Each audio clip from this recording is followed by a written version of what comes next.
Dun, dun, dun, dun, dun. Ladies and gentlemen, welcome to the Soda Personal Training Podcast. We help busy adults get strong and fit and stay that way for a really long time. And in this episode, we're going to give some advice for GLP-1 users. Okay, so we did a previous episode where we talked about GLP-1s in general. This one, we're going to give some more pointed advice for how to properly strength train, how to get enough protein, how to manage kind of like your appetite, your calories, things like that. First, though, what I want to do is kind of get into who this episode is for, maybe who it's not for, but it's kind of for everybody. Anyway, I'm Coach Sean. Coach Phil, how are we doing? Tell us what it's for. Oh, excellent. Well, yeah, let's talk about it. So this is definitely going to be an episode if you are on one now, or if you started one recently, or if you're considering taking one of these medications to help with your health and weight loss. The reality is about a third of the weight that's lost in a lot of these without strength training intervention is lost from it's muscle mass. And so I think we want to talk a lot about what needs to happen in order to take these medications and see the results you want without compromising too much on the back end. Mm-hmm. Yes, exactly. Because that's like the main thing. We want to keep muscle. We want to burn body fat, right? It is not good if we're losing weight and half of it's muscle and half of it's body fat. We want to keep as much muscle as possible. And by the way, this is the same thing. This is the reason this episode can be for everybody, really, because the same concept applies whether or not you're on a GLP-1, right? If you're losing weight, like we want to keep muscle and we want to lose body fat in general. Yeah, right? I think the reason it's really important to look to the scope of GLP-1s is that when you have a rapid weight loss, the rate of muscle loss typically is going to also go up pretty exponentially, as opposed to if you lose it slowly over a number of years, you're way better able to maintain muscle mass. It's a lot easier. You just have more time to build muscle while that process is happening, which is not the case when we're losing weight really rapidly in a lot of cases. Exactly. And this is why a key point that I have here is to make sure people are understanding whether or not you're on a GLP-1, you have to have a good understanding of calories and macronutrients, right? Because what happens a lot of times if you're on a GLP-1, for example, or just losing a lot of weight in general, right?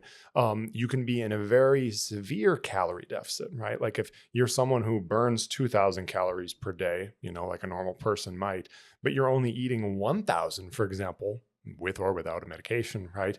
Well, that's just too severe of a deficit. You're not getting the nutrients you need, particularly protein in this case. You're going to struggle to get enough protein to maintain your muscle.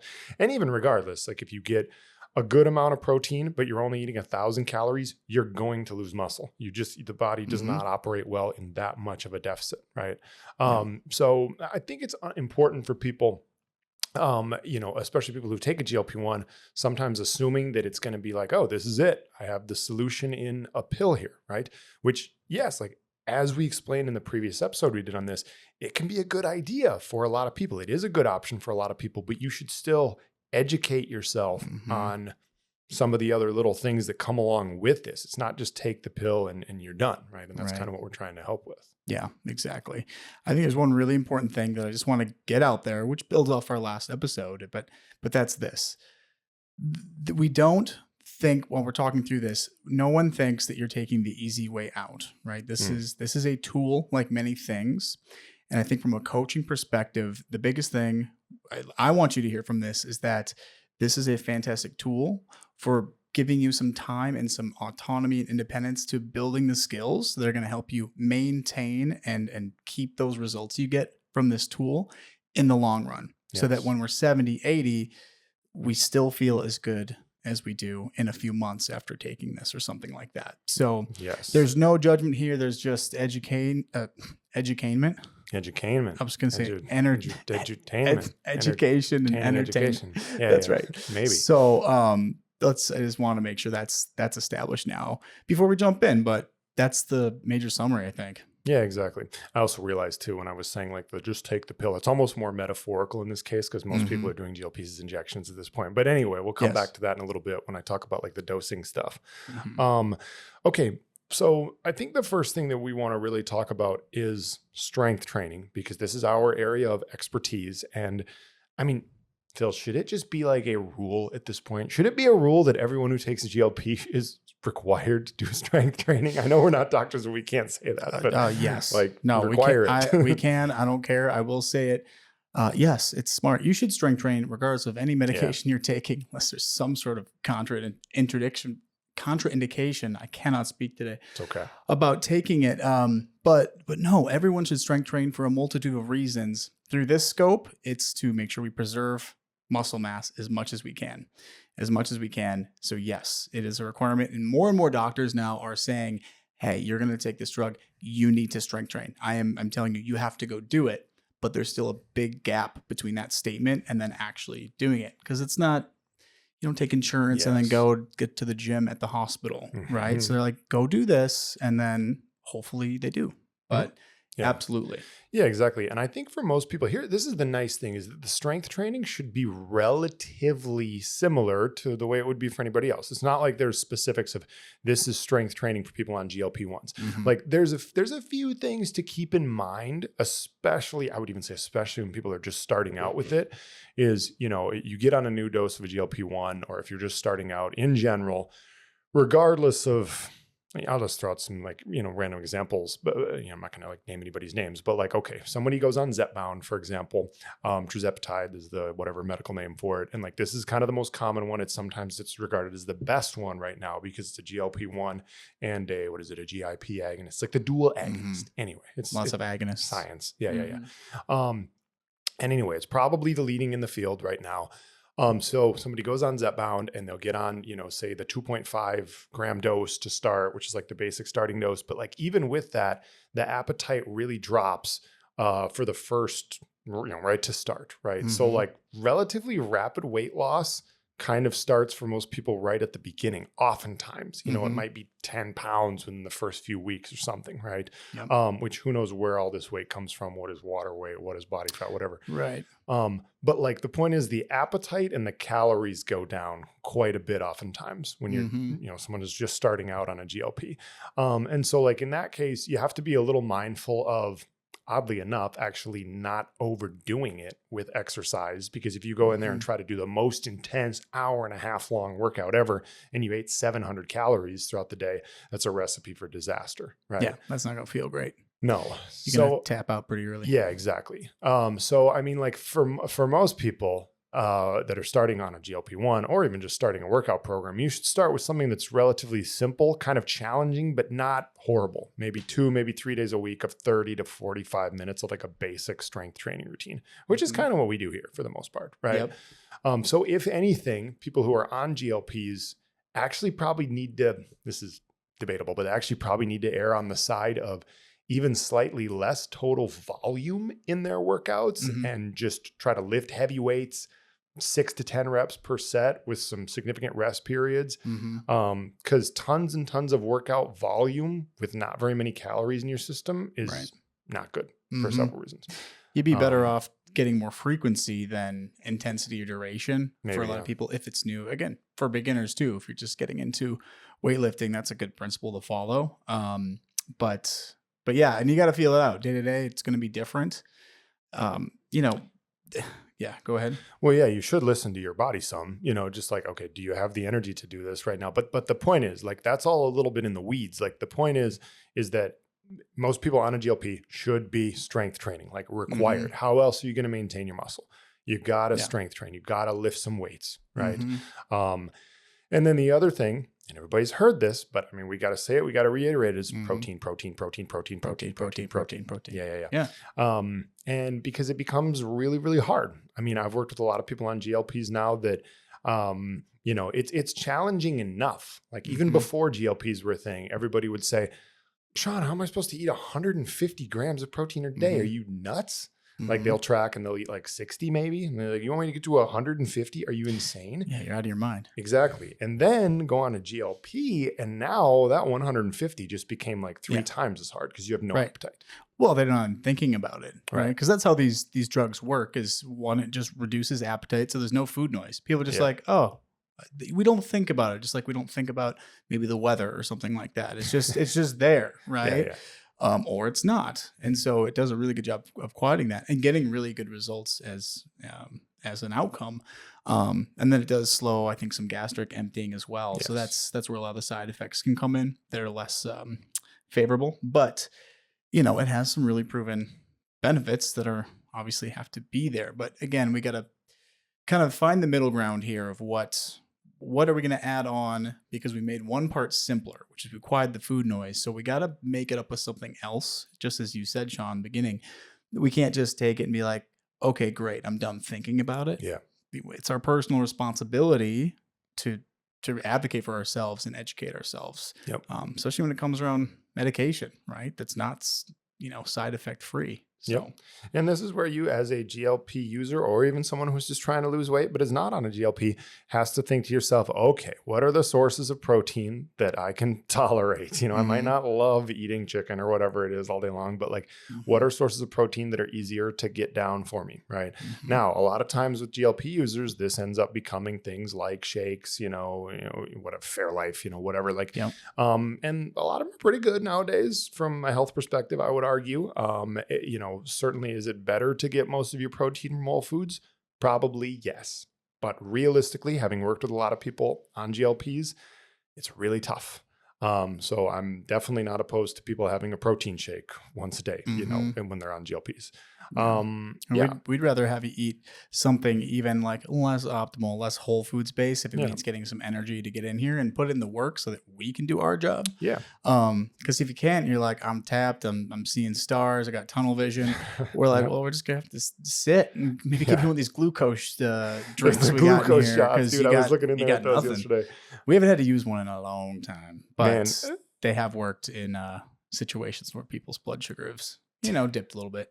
Tangent here, like 5-6 years ago, this is obviously even before GLPs were a thing, but I was doing this thing where I was doing a cut, right, to try to burn off 8 or 10 pounds of body fat in like too fast of a time, realistically. Yeah. So I was eating like less than 2,000 calories, which for me, like for my size and for like That's pretty few. Yeah, that's like, you're going to die if you do that for like a few weeks. You know what I mean? So I did like 1,800 calories for like 10 days. And of course, lost like 8 pounds, not in such a healthy way. But I remember I was working out, I was doing these just like intense workouts too, just try to get shredded. Yeah. And I remember that feeling like halfway through the workouts, be like, I am sitting on a bench about to pass out in between the sets. It's like every time, like this is not healthy. This is probably what bodybuilders do before they get up on stage. You're like, kind totally. of. Yeah. Like, I'm about to pass the out right now. So don't really recommend doing that very often for many people. Well, we want you to feel good. And like, we want someone to come in and for their session and be like, I'm ready to get after it. Right. Like I'm ready. I'm fueled up enough. And sometimes we go into it thinking we will, and then we're like, oh man, this is not going as well. So that pre-workout, post-workout nutrition are big. So pre-workout, get some, carbs in your system, a little bit of protein, 20 to 40 grams, probably at least an hour, probably in advance, eggs, fruit, quinoa, beans, what have you. Like just get something in, so you're not coming on empty, because that has happened. Yep, absolutely. I'm jumping around a little bit topics here, but just like okay.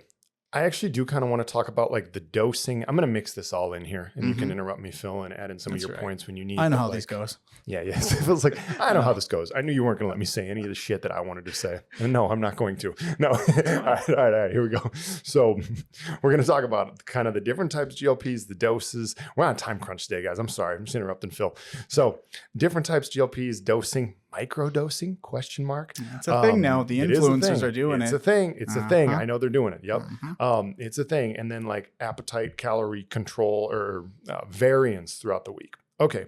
So, you got Zepbound for Zepatide, you got Ozempic, Wegovy, semaglutide. They're relatively the same, but then like the Zepbound is like the dual agonist. So theoretically, maybe it's better. I don't know. The doctors who prescribe Wegovy probably don't like me saying that. I don't know. Okay. This is what the internet tells me. Okay. But I feel like I have the most experience working with people on Zepbound, which is the one where they go 2.5, 5, 7.5, all the way up to possibly 15 as a dose. But I think that what happens a lot of times is you kind of want to be able to find, okay, so this is why you should actually track your calories if you're on a GLP, because once again, that's an A-player move. As I said in the first episode we did about these, if you're on a GLP and you're tracking your calories, your macronutrients, crushing it. Now you're making good moves, okay? Because now you actually know how much you're putting into your body. You're not saying, oh, the injection's just going to do all the work, right? So ideally what we want, if we're trying to burn body fat and maintain muscle mass with or without a GLP, but this applies to with a GLP, is we want a calorie deficit of probably 300, maybe up to 500, maybe 600, but beyond that is really pushing it. Like a calorie deficit of 300 to 500 calories per day is pretty good. So if your maintenance is 2,000 per day, you want to be in the 15 to 1,700 range to lose weight in a healthy way and maintain your muscle mass. And then obviously you got to have protein pretty high, call it 120 grams for women, 160 grams for men. Those are ballpark numbers, blah, blah, blah. Okay, whatever, right? And so what's going to happen when you're starting off on some of these doses, like I said, a lot of times, even if it's a relatively small dose to start, someone might get on a 2.5 or a 5 dose of Zepbound or whatever and be like, oh my God, I eat half the food that I used to. And maybe it's, 1,100 calories per day or something, especially the first 3 days after the injection, right? Because somebody might, inject on a Sunday or whatever, and then appetite really gets suppressed Monday and especially Tuesday. It seems like 2 days after, sometimes it's even lower appetite. Monday, Tuesday, Wednesday, appetite is really low, probably working anyway. Don't even think about food. Don't eat anything, maybe a popsicle. Monday through Wednesday, that's it. Don't eat anything. And then Thursday, all of a sudden, it's like, okay, I haven't eaten anything for the last 3 days. I've definitely lost some weight. I don't know if it's good or bad, right? And then Thursday comes and then appetite starts to go up a little bit again. So days 4 through 7, you have more appetite than on days 1 through 3 in general, right? And I think this is especially true of people who are just starting off on the GLPs. And this is where it gets tricky because a lot of appetite and caloric fluctuation is not great over the period of a week, right? Like, let's say somebody's goal is to eat 1,800 calories per day. Maintenance is 2,000. We're trying to hit 1,800 or 1,700. If the variance is a couple days we have 1,500 and a couple days we have 1,900 or 2,000, okay, that's fine. That's great. But if we're having 1,000 on the first 3 days and then 2,400 on days 4, 5, 7, I don't really like that. Yeah. Not really great to try to maintain muscle that way. You're so low calorie the first 3 days. It's such a, it's so much variance. People like me who are quasi bodybuilders and bodybuilders, we don't like a lot of variance day to day. No. We like to keep those calories tight. You gotta keep shit tight. Structure. Yeah. It just doesn't work very well if your calories are undulating that much. Yeah. So that's why I feel like it's really hard. I feel like we need to raise an awareness of what happens a lot of times in those first few days after an injection if you're doing weekly GLP injections. And then we get into the weeds of, well, some people are now doing it where they do, 2 smaller doses per week. They split the 5 up into 2.5s or whatever. There's the whole microdosing thing, which we can come back to. Yeah. Did I say I was going to rant a lot? You don't have to say it anymore. Okay.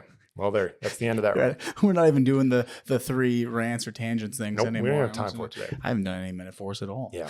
So yeah. And I think the big picture to all this is like, yes, you got to work with your doctor. You got to have it managed. It's so easy to get some of these drugs now that I think people are just like signing up. They're like, I met it with a doctor online and I'm just going to go pay for it now. It's, a 3 or 6 month thing. And then no one follows up with me, which you need someone in your corner to help manage this stuff. Like, is this normal? What should I expect? What's something I shouldn't expect? X, Y, Z. Because these drugs are very good in making you smaller, but they don't care about your function or how you're feeling. So again, to do it properly, manage it, check in with your doctor, make sure that you have some checks and balances along the way and a go-to resource. It's just getting a little scary how easy it is. I'll just pay cash. Yeah. And if you have other medications on board that you're currently taking, you got to make sure that they're going to interact well. Like I can't say anything about the pharmaceutical side of things, but like it's not a nothing consideration. So exactly. Just again, make sure you're checking for the overlap so that you don't have a bad experience or a bad effect. Exactly. Well, and this is where like I should have mentioned at the beginning, like who, in my opinion, GLP-1s are still not for, because I see a lot of people nowadays who want to use them, but really, in my opinion, are not a great candidate for it. And this is mainly just people that don't actually have a significant amount of weight to lose. I feel like I don't like to use the BMI number that much, but like from a body fat percentage, like, okay, if a female and body fat percentage is under 30, not a fan of considering a GLP just because it's like the healthy range is kind of 20 to 30 for women. So if you want to get down in the low 20s, it's like we can make a few tweaks without having to use a GLP probably to do that. Same thing for men. If like you're 18, 20% body fat and you want to get down in the 10 to 15% range, which would be really, really healthy, we can probably do that without a GLP. I wouldn't like to resort to it in those cases. That's just my opinion. And I'm going to come back because I do want to kind of talk about like microdosing and some of this stuff that I've heard about. I have a hot take on that, but I'll let Phil say a thing or two. Got some wings. Yeah. I think coming back to like the big reason why we're doing this, talk about lean muscle mass. That is like the biggest side effect that has the biggest effect on our health long term. And before we get too much further away, I just want to talk again about like what happens without any medication or without anything. Like how much do we lose, right? Every decade, we can lose up to 3 to even 8% of lean muscle just existing if we're not strength training, right? And so when we add this multifactorial, medication effect too, I think by now, if you listen to us enough, you understand like how important this actually is. And if you are someone who has sarcopenia, right? So you have low muscle mass already, that does set you up for a potentially, well, you'll be missing the foundation you need to come back at the end of your cycle of medication. So when should you start strength training? You need to start the week that you start your medication, if not sooner. There's a lot of thoughts about when people come into the gym, they have to be kind of ready to do it. And if you're someone who's been struggling with how our body, feels and looks for a long time, that can be really hard. And a lot of people want to get into shape before they start or even set foot in a gym, which I understand. But this is like a bigger thing. And so treat it like it's being prescribed, because it is. And almost everyone I'm talking to now, doctor's like, you got to do this, which is so great to hear. Because for the longest time, we've been helping with that stuff in here. And finally, doctors are like, this isn't medicine. This is a lifestyle thing. You got to go do this. But that's where it ends. So start strength training right away at the dosage Sean mentioned, a couple days a week, maybe 3. Don't go crazy. But also build an off-ramp platform and system before you need it. So like if you're taking it, a lot of people are signing up for it and they're getting it, and there's not really like an end in sight. They're like, I just got it, so I'm just starting. But I don't think a lot of people have asked, what is my life going to look like in 6 months, 12 months, 3 years? Are we still going to be taking it? Or do you maybe not want to be taking it? And make sure you factor that into the equation. Are you going to slowly ramp down? Are you going to stop completely? Are you going to take it forever? Just ask yourself those questions. Those are really important ones. I don't even have a problem with the idea of somebody maybe needing to take it forever. I think it's more of like understanding, okay, well then how is your appetite just going to stay relatively stable and be managed forever? Right. Whether that's the same dose forever, whether that's dropping down a dose, whether that's gradually weaning off of it. And again, this is where it comes back to like, if you really want to know what's going to work, you still should be tracking your calories. Tracking your calories really helps regardless of whether or not you're on a GLP. You'll be less reliant on these things on the tail end if you educate yourself along the process over like, why did this work? Yeah. And we talked a lot about this in the other one, is like, if you track your calories, then you know exactly what the deficit was that led to X result. And that's the whole system. Exactly. Like that's the play. That's what we try to get everyone to do, but no one tracks their calories as diligently as they need to in order to actually see the effect. So, hey, the time you save now by cooking and shopping for food and all that, just pull open the MyFitnessPal, whatever Macros First app, whichever one you want. Just log it. It's going to be easier because you're eating less. So use that time for that, and you're going to have some really big takeaways. A lot. Yep, exactly.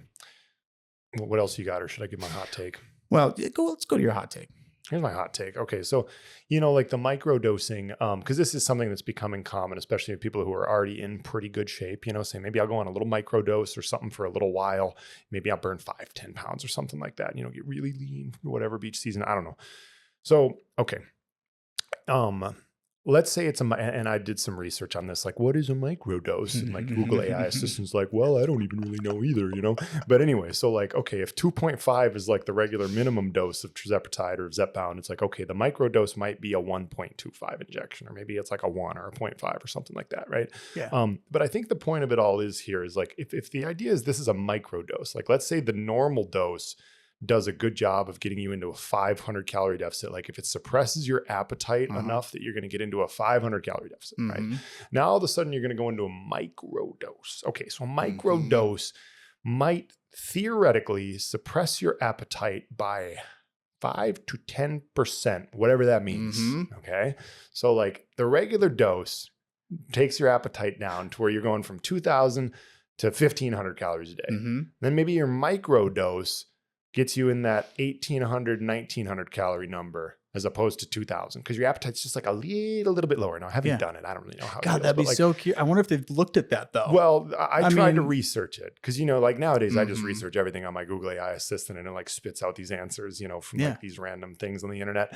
And I dug deep into this to try to figure it out. And by the way, anybody who listening who says you shouldn't just research by typing things into Google, I will debate you on that for years and years and years. Okay. It is better than books nowadays. All right. But anyway, they don't have as long as books. it's looking at the books. They don't have books on GLP-1s, guys. I'm sorry that they don't have books written about this yet, at least not many. Okay. Yeah. Anyway, but if someone's going to microdose and get, you know, be like, well, I'm going to try to go to 1,800 or 1,900 calories instead of 2,000. So that's what the microdose is going to do. It's like, why don't you just eat 1,800 or 1,900 calories without a GLP-1? It's not that hard to freaking cut your calories by 100 or 200 every day. Like, okay, you don't have an ice cream cone on the weekend like you were going to. Like, if the idea is a microdose is going to get you into a mild calorie deficit, even though like someone is already in pretty good shape, just go into a mild calorie deficit without the medication. Like it's not that friggin' hard. Track your calories, have a little discipline. You'll save the several $100s or whatever it might cost. And maybe there's other side effects that wouldn't be good too. Like just go into a little calorie deficit. We can all do this. We're adults here. We can do it. We can do it. Now, now that we've really buttered them up for the last 25 minutes now we can speak a little more strictly.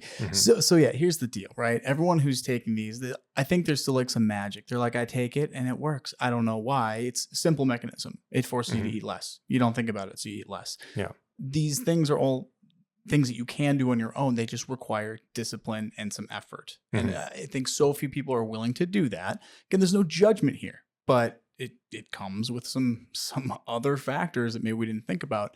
But if you're considering, this is for someone who's considering doing it, and you're like, I'm kind of on the fence. I'm like, I'm not having health problems with my weight. Because remember, this is what these drugs are for, right? They were designed to help with like severe, almost life-threatening issues. And now it's more vanity based. It's like, would I like to take it? It's up to me. I just decide. And what I don't like is that, as you said, people are like, how much do I want to take? And they just sent me the stuff. So since when are we prescribing the medication amounts we're taking and injecting ourselves? Like this kind of sounds like steroids, right? It's like reverse steroids. Yeah. Oh, very similar. So that scares me because like get in trouble with that one. Keep going. I know. Remember, we're not this medical disclaimer, not a doctor. But it's just we have to again think through that because I think we're kind of what do they say, missing the forest for the trees sort of thing. Yeah. It's like remember. This is medicine and needs to be managed. You know, we shouldn't be deciding that, right? You come to us for the dosage of exercise and movement. You go to your doctor for the dosage of the medication. So if you're in a boat where you're like, I just decide, because it would be great if we could say, turn a dial and be like, well, I just like my natural deficit and my appetite to match perfectly the healthy weight loss rate that I want. It doesn't quite work that way, at least not yet. But, so anyway, it's just funny because there's a lot of like this. Well, the microdosing thing is so odd. It's like, what did your doctor tell you to microdose? You know? Well, okay. I don't know. Unfortunately, so I'll comment on that. Unfortunately, we have to wrap this up because we don't have tons of time today. But I do know because one thing we didn't mention is the other potential benefits that people are talking about with these certain emotional benefits, certain reduction of cravings, reduction of like certain desires, and just like you know, we'll call them mental and emotional benefits that may exist, right? We didn't mention it, so now I mentioned it, and now we got to be done. Anything else to add, Phil? Well, I'm just going to run through my kind of the 5, kind of major bullet points that I think we covered. I don't think I missed any. Number 1, start lifting the week you start medication, not after. Number 2, protein has to be on purpose now. Okay, your appetite's not going to do it for you. 3, train for strength, not for calorie burn. We've, I think, covered that numerous times. That's what you should be doing anyway. 4, change what you measure, right? So scale weight's one thing, but look at lean muscle, get an in-body or a DEXA if you want the gold standard, okay? And then 5 is build the off-ramp before you need it. Yep. I think those five really summarize what we talked about, and will at least get you going into that journey in the right direction on the back end. Beauty Clark. What'd you say? Beauty Clark. Sorry, I said it really What's fast. that from? I forget. We have a client. You Never know who heard he is? that. He always comes in here and he says it, but I'm like, which TV show? It's from Beauty a movie or Clark? show. Yeah. All right. Well, so Well. half the audience will know what I'm talking about. Stay tuned next time. Yeah. All right. Well, thanks, you guys. Remember, you need help with this, let us know. And appreciate you guys listening. Peace.